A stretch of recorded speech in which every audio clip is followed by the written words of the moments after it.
de talla internacional. Nos acompaña José Lozano, nuestro hermano salvadoreño, que va a compartir desde la devoción a San Óscar Arnulfo Romero todos los detalles de una voz que elevó al cielo la petición y el cuidado de los más pequeños durante la temporada más difícil del Salvador, y que es la prueba verídica de cómo, a pesar de todas las dificultades, se puede llegar a ser santo.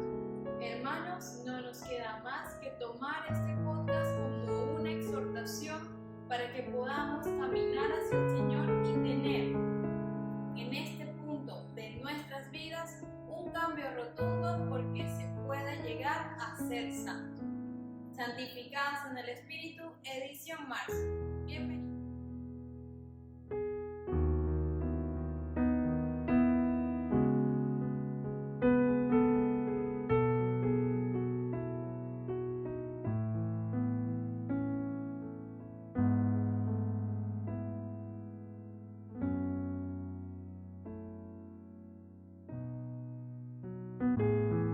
Sean todos bienvenidos a su podcast católico, Santificados en el Espíritu, porque no hay santo sin pasado ni pecador sin futuro. Y hoy contamos con la maravillosa presencia de nuestro hermano José Lozano, que pertenece a la comunidad carismática de Santa Teresa de Jesús, aquí en nuestra Iglesia del Carmen. Bienvenido, José. Muchas gracias, Milagro. Sí, es un gusto estar acá con ustedes. Y sí, como dice Milagro, formo parte de la Renovación Carismática Católica aquí en la Parroquia Iglesia del Carmen, en el grupo de oración Santa Teresa de Jesús, donde vamos a ir caminando con el Señor. Bueno, José, y entrando en materia, pregunta obligatoria: ¿cuál es tu santo de devoción? Mi santo de devoción, el que representa mucho para mí, San Óscar Arnulfo Romero, porque es el primer santo del Salvador, del país de El Salvador, que visitó esa tierra. No tuve el privilegio de conocerlo físicamente, porque él fue asesinado en 1980, pero he conocido mucho de él, de su vida, su biografía, y eso pues me ha hecho amarlo, respetarlo y que sea un santo valioso para mí. Verdaderamente que la historia, la biografía de Monseñor Óscar nos marca mucho, nos cala mucho, y me gustaría que hicieras mención de su infancia. Sí, realmente es bien significativo todo lo de Monseñor Romero, porque en primer lugar que nace el 15 de agosto de 1917, o sea, el día de la Asunción de la Virgen, y más adelante voy a compartir un dato también, porque en ese año, en 1917, se tuvo el tercer secreto de Fátima, que después lo vamos a analizar también acerca de todo eso. Entonces, él nace en el seno de una familia bastante humilde. Su papá pues trabajaba en el Correos en El Salvador, su mamá era ama de casa, entonces él era el segundo hijo de una familia de 8. Entonces creció con bastantes limitaciones, pero aún así él se metió a estudiar y quería, porque ya sentía, creo, el llamado, ya Dios ya lo había escogido para algo, porque cuando no podía estudiar, pues entró al seminario menor en San Miguel, que es donde entran las personas pues que sienten el llamado, quieren estudiar, pero no cuentan con los recursos. Entonces él entra, estudia ahí a estudiar su bachillerato, luego tiene que hacer una pausa para trabajar, para poder continuar con sus estudios, y hasta muy después que puede entrar al seminario San José de la Montaña, donde empieza a estudiar durante un año. Él estudia, al ver pues la entrega que tiene en el seminario, las autoridades pues deciden mandarlo a Roma a continuar sus estudios allá, donde terminó sus estudios como sacerdote. Entonces, entre sus limitaciones, pero como había sido ya un hombre escogido por Dios, se le abren las puertas para poder seguir estudiando. Es muy bonito cuando estamos leyendo la vida acerca de Monseñor Óscar Romero, cómo fue esa infancia de humilde, sencilla, y sobre todas las cosas, como bien mencionaste anteriormente, cuando una persona es realmente escogida por el Señor, recuerdo que cuando hacía las lecturas hay un suceso muy particular en la vida de Monseñor Oscar, y es que siendo niño él asistió a la ordenación sacerdotal en su comunidad, y cuando él vio todo este tema de cómo se consagra una persona, un sacerdote, para ser ese sacerdote de Cristo, él realmente eso le caló tanto en su corazón que en ese momento él supo que él quería ser sacerdote. Y como bien mencionabas, cuando él viaja a Roma, una de sus tesis, o realmente la tesis que él estaba desarrollando, a mí me llamó mucho la atención, que era sobre temas ascéticos y místicos. Y como estábamos ahí platicando tras bambalinas, es que una persona que profundice en temas ascéticos y místicos ya te indica que es una persona que realmente está profundizando en una espiritualidad muy particular. Y de aquí queremos comentarle 2 puntitos a nuestros seguidores. Una, a todo joven, persona, varón o mujer, que sienta ese llamado a la vida consagrada, quizás puede experimentar un poco de temor. Sin embargo, sigan escuchando esa voz del Señor, porque no hay nada más maravilloso que poder discernir con las personas correctas, en el entorno correcto, cuál es ese llamado del Señor, ya sea a la vida consagrada, a la vida matrimonial, puede ser laico consagrado, pero qué belleza que tú puedas discernir esa voz del Señor que habla a tu corazón, como lo experimentó Monseñor Oscar Romero. Y adicional a esto, el segundo puntito que queremos hacer énfasis o resaltarle a nuestros seguidores es precisamente este caminar en espiritualidad. Es el verdadero seguimiento a Cristo, y en la vida de Monseñor Oscar Romero realmente es una vida de un santo que te estremece, porque se marca que Dios escoge, pero que a la vez Dios prepara. Y para eso vemos que en el año de 1975 se da el suceso de las 3 calles. ¿Puedes hablarnos de esto, José? Ah, sí, correcto. Retomando un poco de lo que decías, es bien importante porque la vida de Monseñor Romero, cuando era sacerdote, era eso, una persona de oración, profundizado en la mística y todo eso.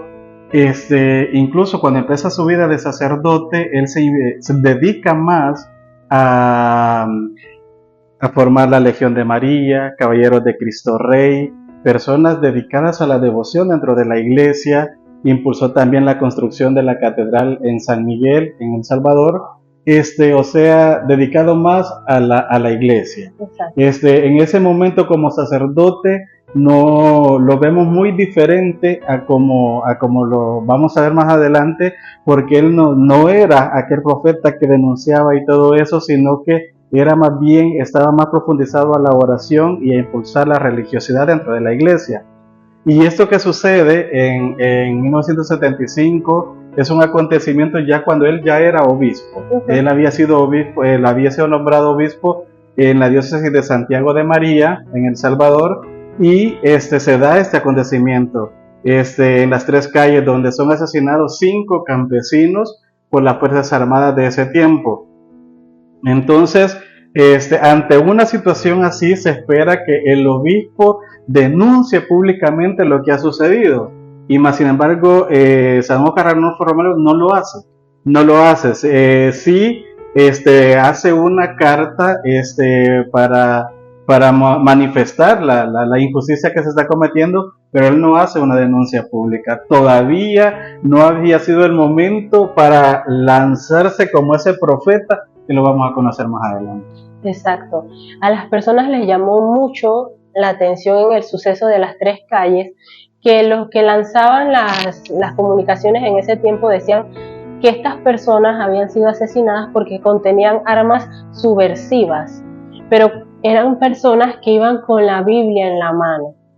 Así que, como bien dices, realmente costaba mucho no ver esa figura como de que sale a denunciar, pero ahí se estaba forjando ya un verdadero No santo. es que era en ese tiempo en el país, era ahí no podía ser ni catequista, no podía ser ni proclamador de la palabra, nada, era prohibido hablar de la palabra de Dios, que hubieran reuniones en algún lugar donde se iba a dar alguna formación, eso era prohibido, porque para el gobierno en ese tiempo, si alguien hacía eso, era subversivo. Entonces, por eso no podían encontrar a nadie ni con Biblia, ni con libros de formación, ni nada. Es muy importante esto que comentas, José, referente de que no podía haber catequistas, no se podía andar con la Biblia en la mano porque se tomaba como estas armas subversivas. Pero hermanos, queremos tomar este extracto que acaba de mencionar José para recomendarles siempre que en este caminar de fe, en este peregrinar, es de suma importancia que todo católico le dedique ese tiempo a la lectura de las Sagradas Escrituras. ¿Por qué? Porque la palabra de Dios es viva, eficaz en todo tiempo y momento. Es esa espada de doble filo que va cortando y podando y que nosotros debemos ir anidando en nuestro corazón. Como bien mencionó José, en esta época que vivió El Salvador, qué triste era no poder contar con las Sagradas Escrituras. Hoy en día nosotros tenemos la posibilidad de comprarla, de tenerla en casa, pero no es simplemente el hecho de tenerla en un lugar, es el hecho de compartir con ella. Así como hacemos oración de súplica, también tener el espacio de aprender a escuchar a Dios a través de su palabra, porque verdaderamente que Él nos habla. José, de allí llega el 12 de marzo de 1977 y viene un suceso que marca de manera particular la vida de Monseñor Oscar, y es la muerte del padre Rutilio. Coméntanos. Pues sí, San Óscar Arnulfo Romero, durante su tiempo, como decía, de sacerdote, era una persona mística de oración. En ningún momento se había pronunciado, aunque ya estaba el tiempo de la guerra, no se pronunciaba para la defensa de los derechos humanos, aunque ya existía el documento de Medellín que los obispos habían formado en ese tiempo, que motivaba a la Iglesia a defender los derechos humanos. También el Concilio Vaticano II estaba trabajado para la Iglesia para que se defendieran los derechos humanos. Monseñor Romero no hacía eso.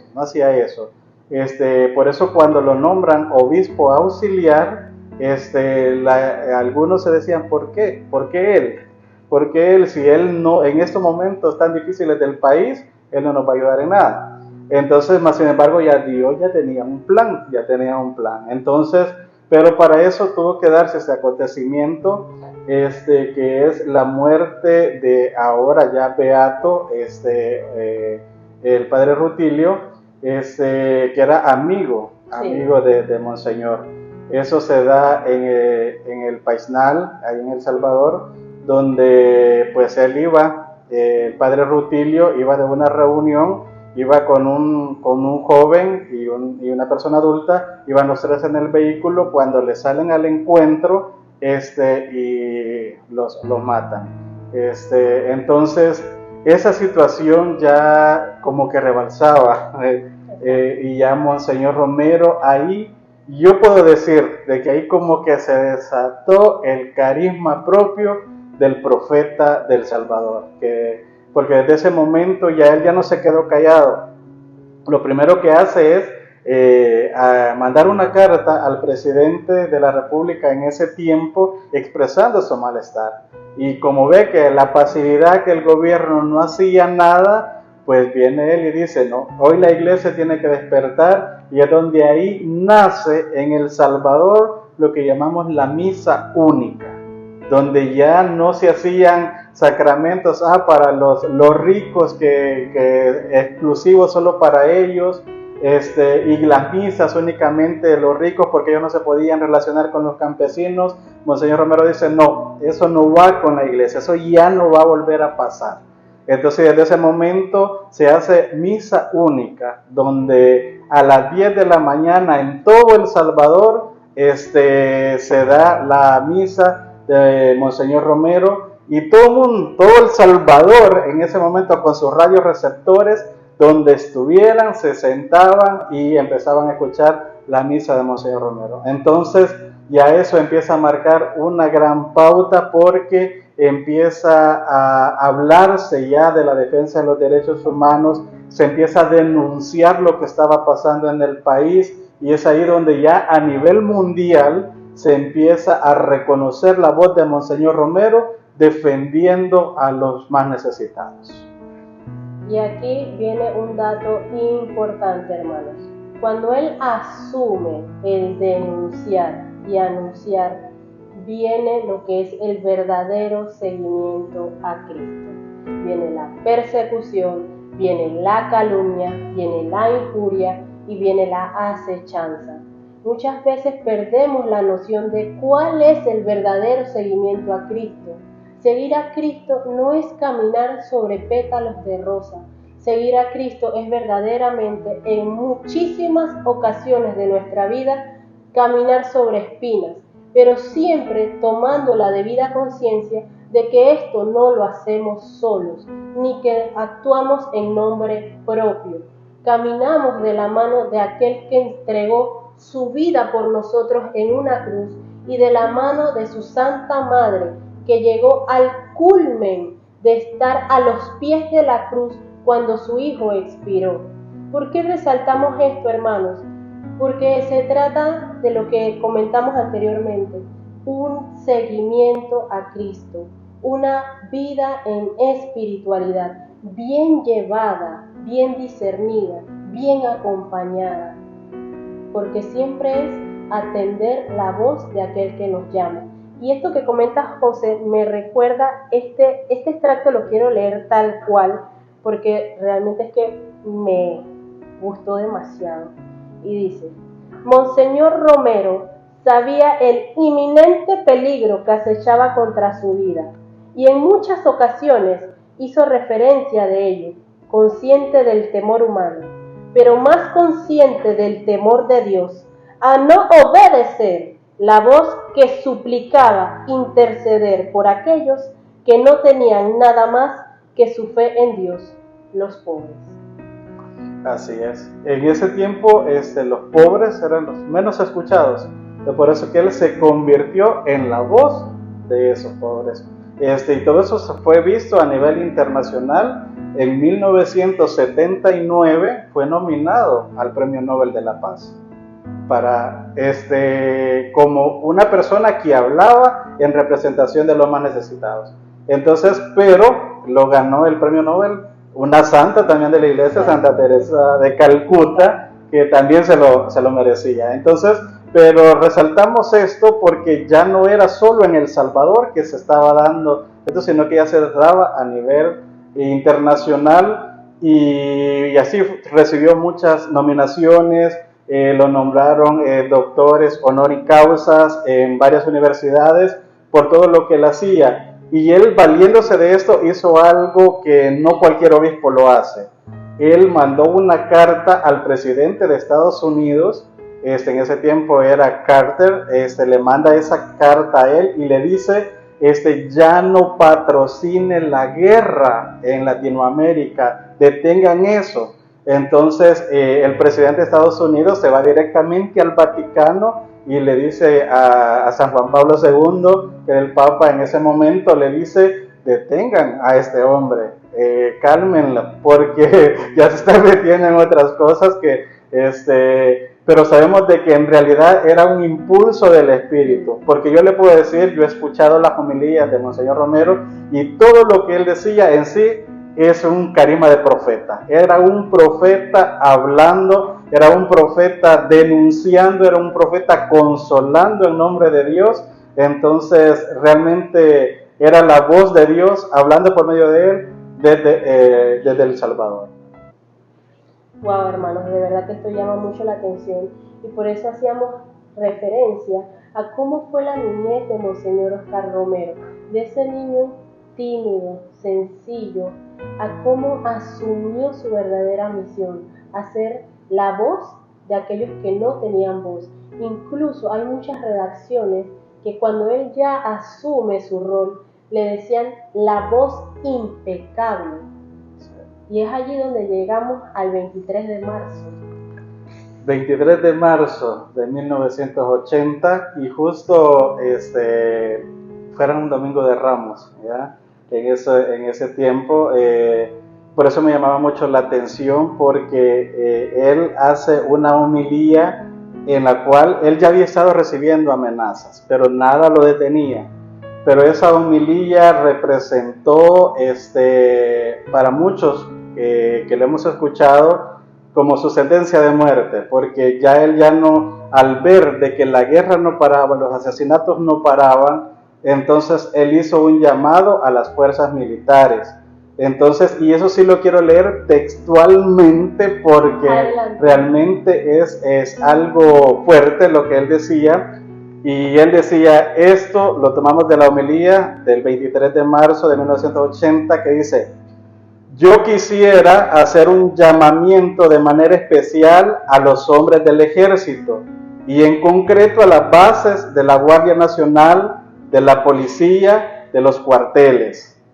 Hermanos, son de nuestro mismo pueblo, matan a sus mismos hermanos campesinos y ante una orden de matar que dé un nombre, debe prevalecer la ley de Dios que dice no matar. Ningún soldado está obligado a obedecer una orden contra la ley de Dios.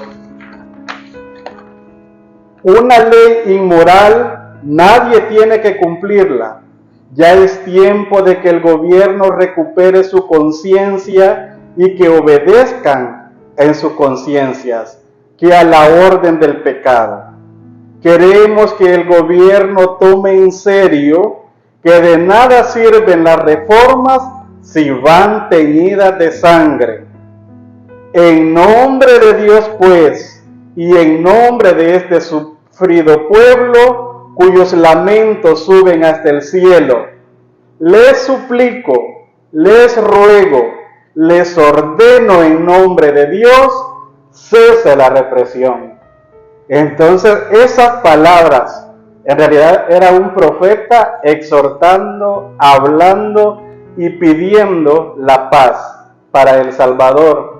Entonces, pero realmente podríamos decir de que este llamamiento que él hizo, definitivamente ya al gobierno, a las autoridades no les pareció, y fue que ya definitivamente dijeron, tenemos que matarlo. Y fue así como al día siguiente, yo tuve la oportunidad de hablar con Monseñor Jesús Delgado, que fue el secretario de Monseñor Romero, y él nos contaba de que ese día, el 24 de marzo, era un día normal para él. Él fue a cortarse el cabello, iba a ir donde un dentista, a verse los dientes, iba a ir a un retiro, y él cuenta que él todavía le dice: Monseñor, hoy descanse, hoy no salga. Y le decía a Monseñor, pero el pelo me lo tengo que cortar yo, no tú. El dentista me tiene que revisar a mí, no a ti. El retiro quiero ir yo a motivar a los sacerdotes. Entonces él hizo todas esas actividades durante la mañana, todo tranquilo. Fue en la tarde, cuando ya él tenía que celebrar una misa en el Hospital de la Divina Providencia en El Salvador. Cuando él estaba celebrando la misa, todo bien, la liturgia. Cuando ya entra la liturgia eucarística, es donde se escucha el disparo que va directamente hacia él, y según los estudios que se hicieron, era no solo una bala cualquiera, sino que era una bala con explosivos. Entonces, cuando le llega a él, esa bala explota adentro de él y él pues muere. Fue un momento difícil para el país, porque se muere la voz de los sin voz. Entonces, Pero más sin embargo, se dice la historia, algo que se había dicho: si yo muero, resucitaré en mi pueblo. Entonces, y algo bien importante es de que la muerte de Monseñor Romero no quedó así. Exacto. Aunque para las autoridades que no dieron investigación, que no le dieron mayor importancia, porque se sabía quién lo había matado, entonces, pero no lo quisieron investigar, ni justiciar, ni nada, pero la voz ya había sido sembrada, y empieza los sacerdotes, los laicos y todos a levantar su voz para defender lo que había pasado. Wow, José, de verdad que estremece esas palabras, estremece la vida de Monseñor Oscar Romero. Y mientras te escuchaba, realmente en mi memoria llegaba la frase de las Sagradas Escrituras, que es la voz que clama en el desierto. Y no solamente eso, también la frase de las Sagradas Escrituras que dice: el que cuida su vida la perderá, pero el que entrega su vida por mí se salvará. Y más todavía, como la naturaleza refuerza ese momento en ese evento en el cual hiciste mención. Muy bella la historia de Monseñor Oscar Romero, pero también nos hace ese llamado a cada uno de nosotros. Vemos también en la vida de Monseñor Oscar Romero ejemplo de Moisés, ejemplo de Jonás. Por ejemplo, Moisés, que daba la excusa de ser tartamudo, Jonás, que le huía a su llamado, pero sin embargo, Monseñor Oscar Romero también decía que por su timidez, o se mostraba en una actitud muy tímida, cómo el Señor fue actuando en él, hasta llegar a ser esa voz que clamaba por aquellos que no tenían voz, en ser esa voz impecable, que velaba por el bienestar de esos pequeños. Hoy, hermanos, en este 2024, cuestionémonos si en nuestro seguimiento a Cristo estamos siendo verdaderamente esas voces que claman por esos pequeños, si estamos siendo esa voz impecable que clama por el bienestar de nuestros hermanos.